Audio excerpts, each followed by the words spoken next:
ఎట్లా మీరు చిన్నప్పుడు ఆల్ఫాబెట్ నేర్చుకుంటారు, సెంటెన్సెస్ నేర్చుకుంటారు, వర్డ్స్ నేర్చుకుంటారు, స్కూల్కి వెళ్ళి నేర్చుకుంటారు. స్కూల్లో ఎవరు ఉంటారు?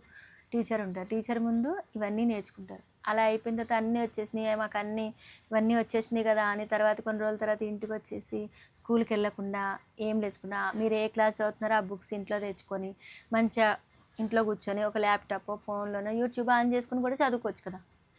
ఎందుకు అవన్నీ స్కూల్కి వెళ్ళి డబ్బులు కట్టి యూనిఫామ్ వేసుకుని ఇవన్నీ అనవసరం. యూట్యూబ్లో పెట్టుకొని చూసుకోవచ్చు. అలా పాసిబుల్లేనా? పాసిబుల్ కాదు. అట్లనే ఈ ఈ సంగీతం కానీ వీణ కానీ మనం నేర్చుకున్నామంటే గురుముఖంగానే నేర్చుకుంటాం. ఒక మంత్రం నేర్చుకోవాలన్నా కూడా గురుముఖంగా నేర్చుకుంటాం. అలానే ఇవి కూడా నేర్చుకోవాలంటే ఒక పద్ధతి అనుసారం ఉంటాయి. మా గురువు గారు సరస్వతి మేడం దగ్గర నేర్చుకున్నాం. ఇప్పటికీ అంటే గురువు దగ్గర నేర్చుకున్నది అది గురువు ద్వారా వస్తుంది. మళ్ళీ తర్వాత అందులోని మెలకువలు గురువు ద్వారానే తెలుస్తుంది.